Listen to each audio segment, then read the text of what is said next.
A história não está gravada em pedra. Não sabemos hoje exatamente como era a vida de qualquer um de nossos ancestrais, que viveram há centenas de anos. Podemos compreender a história a partir de objetos, lugares, artefatos e registros escritos deixados para trás, de épocas passadas. Isso significa que a história que conhecemos hoje pode por vezes estar errada, e quando novos fatos aparecem ou novas descobertas são feitas, a história tem de ser mudada. O que você está prestes a ver neste vídeo mudou nossa compreensão da história, alguns em pequenos aspectos, outros em grandes aspectos. Neste vídeo iremos conhecer as 8 descobertas arqueológicas recentes e misteriosas. Apoie o admirável mundo. Deixe o seu like e se inscreva no canal. Número 8. Udenhenge, Portugal. Círculos de pedra existem em toda a Europa, mais notavelmente no local de Stonehenge, na Inglaterra. No entanto, os círculos de madeira são igualmente comuns.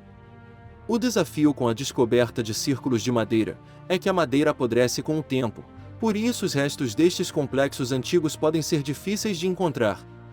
No início de agosto de 2020, um desses círculos de madeira foi descoberto em Portugal, no complexo arqueológico dos Perdigões, e este, chamado Udenhenge, pode ser o mais impressionante de todos. Com base nos testemunhos recolhidos no local, parece ter sido construído no final da Idade da Pedra. A descoberta do Udenhenge Neolítico dos Perdigões é notável, porque nunca antes foi encontrado algo parecido em Portugal. O círculo está dentro de um anfiteatro natural, e tem cerca de 18 metros de diâmetro, apresentando poços que mostram evidências de depósitos sacrificiais, como Stonehenge. Os pontos de entrada e saída do círculo parecem ter sido alinhados com a posição do Sol durante os solstícios de inverno e verão. Isto parece confirmar que quaisquer rituais e práticas observados por pessoas que viviam na Idade da Pedra na Inglaterra também foram observados na Idade da Pedra em Portugal. Mesmo assim, os dois países não poderiam ter se encontrado. Número 7. Pinturas murais de Teotihuacan, Mesoamérica. Durante anos, cientistas e arqueólogos se perguntaram como foram criadas as incríveis pinturas murais da cidade mesoamericana de Teotihuacan. Recentemente, eles encontraram um mural com presença de substâncias minerais impressionantes no local, e essa descoberta ajuda a desvendar alguns mistérios sobre os povos mesoamericanos.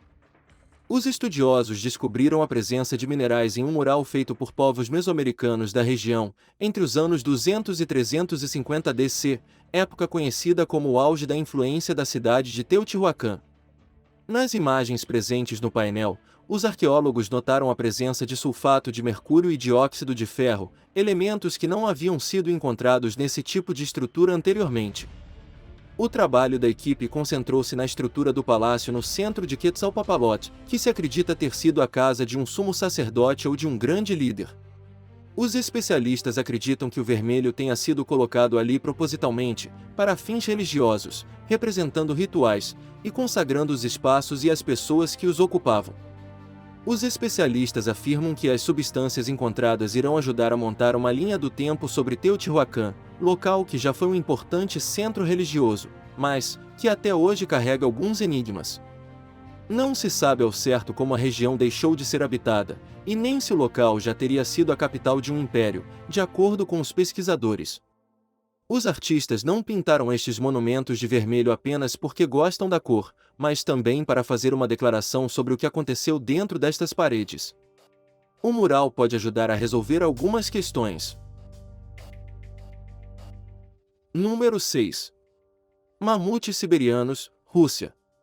Cientistas descobriram um conjunto quase completo de restos mortais de mamutes siberianos, na Rússia, em julho de 2020. Os ossos espantosamente bem preservados de um mamute adulto que percorreu a Terra há pelo menos 10.000 anos, foram encontrados nas águas rasas de um lago na Sibéria. Parte do crânio, várias costelas e ossos da parte dianteira, alguns com tecidos ainda moles e presos a eles, foram recuperados da remota península russa de Yamal, acima do Círculo Ártico. Cientistas ainda procuram outros ossos no local. Com uma regularidade cada vez maior, achados semelhantes acontecem na vasta região da Sibéria.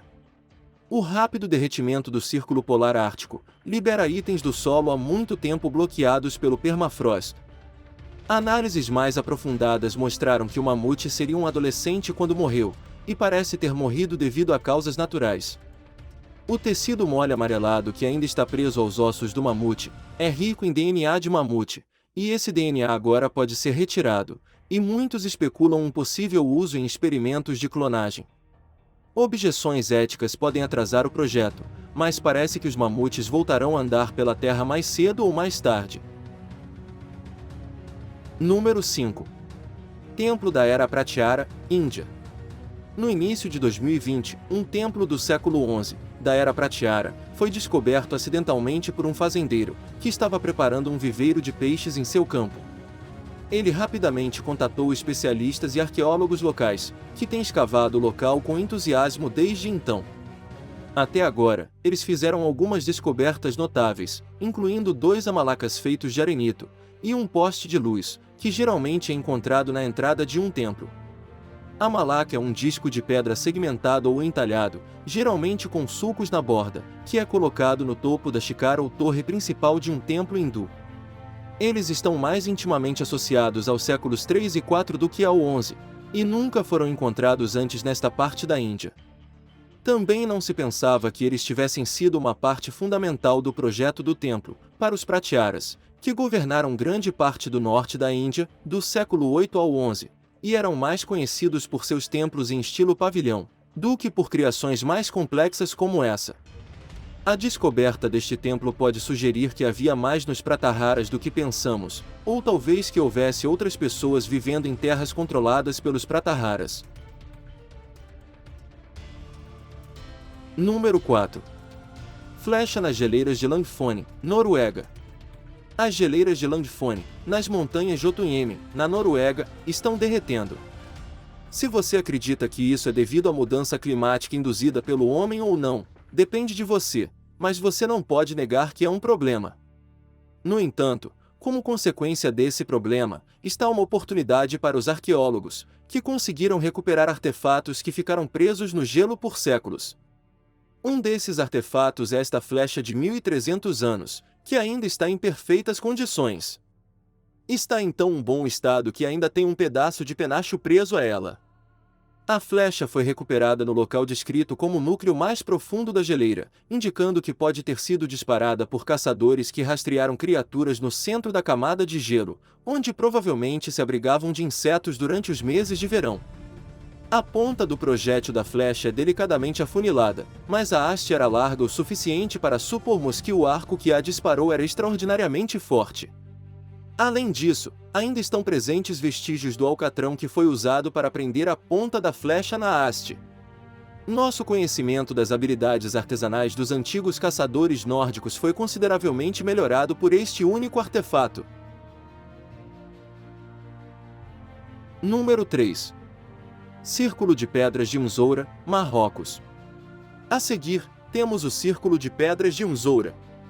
É um misterioso monumento pré-histórico, localizado no Marrocos, e que há anos fascina arqueólogos e investigadores.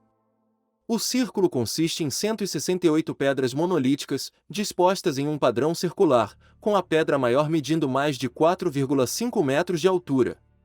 Acredita-se que as pedras tenham sido posicionadas no local há mais de 9.000 anos, tornando-os um dos círculos de pedra mais antigos do mundo.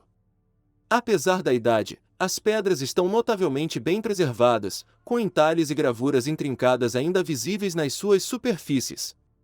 A finalidade do Círculo de Pedras de Mzoura permanece um mistério, mas alguns pesquisadores acreditam que pode ter sido usado para observações astronômicas, ou como local para cerimônias religiosas ou espirituais. Outros sugerem que pode ter tido um propósito mais prático, como marcar as estações ou servir como local de encontro comunitário. O círculo está localizado em uma área remota do Marrocos, e esforços estão sendo feitos para a preservação e estudo do local. Continua a ser um destino popular tanto para turistas como para pesquisadores, que vêm de todo o mundo para se maravilhar com a sua beleza e especular sobre o seu significado. Qual teria sido o seu propósito? Número 2. Ankylorhiza Tiedemani, Carolina do Sul. Quando pensamos nos golfinhos, eles remetem a criaturas inteligentes e amigáveis, que estão dispostas a nadar com a gente, e podem até nos alertar para o perigo. Mas eles nem sempre foram assim. Uma descoberta feita na Carolina do Sul, Estados Unidos, sugere que os golfinhos já foram predadores marinhos, que teriam muito mais probabilidade de morder as pessoas, do que nadar ao lado delas. O esqueleto deste ancestral pré-histórico do golfinho, que viveu há mais de 25 milhões de anos, mostra que ele tinha cerca de 5 metros de comprimento, e dentes enormes, que saíam para fora do focinho, perfeitos para rasgar e mastigar quase qualquer criatura marinha com a qual entrasse em contato. A sua estrutura óssea sugere que ele tinha as mesmas capacidades de colocalização que os seus primos modernos, mas provavelmente teria usado essa capacidade mais para caça do que para fins sociais. A espécie, até então desconhecida, recebeu o nome científico de Ankylorhiza tiedemani, e melhora a nossa compreensão da cadeia de evolução que os golfinhos seguiram, durante o seu longo tempo de vida no nosso planeta. Estamos felizes por eles serem mais gentis agora, do que eram naquela época. Número 1. Corante roxo, Mediterrâneo. Para nós que estamos acostumados com a cor roxa, pode parecer estranho pensar que essa já foi uma cor usada apenas pela realeza, pelos líderes e pelos extremamente ricos. Antigamente, essa era uma cor difícil de produzir, e os fenícios e romanos guardavam zelosamente segredos de como fazê-la. Como hoje em dia é fácil sintetizar a cor púrpura, dificilmente você já deve ter se perguntado como nossos ancestrais costumavam fazê-lo. E se bateu a curiosidade, recentemente tivemos essa resposta, graças ao trabalho árduo de especialistas. Há muito tempo acreditava-se que o segredo da tinta residia nos caracóis marinhos, que apareciam no mar Mediterrâneo, por isso alguns especialistas passaram anos a fazer experiências com eles, numa tentativa de recriar a cor. Ele finalmente percebeu que o corante poderia ser produzido limpando as cascas, removendo o interior e permitindo que oxidassem. Este deve ter sido o mesmo método que os fenícios aprenderam, e depois transmitiram aos cartagineses e aos romanos. O processo leva 2 dias para criar um único grama do corante, mas isso se transformou em uma carreira totalmente nova, porque os comerciantes europeus estão dispostos a investir por cada grama. Hoje viajamos pelo nosso admirável mundo em busca de 8 descobertas arqueológicas recentes e misteriosas. Qual delas você mais gostou? Conta para a gente nos comentários. E aí, gostou deste vídeo? Então deixe o seu like e se inscreva no canal. E não esqueça de ativar o sininho. Até a próxima!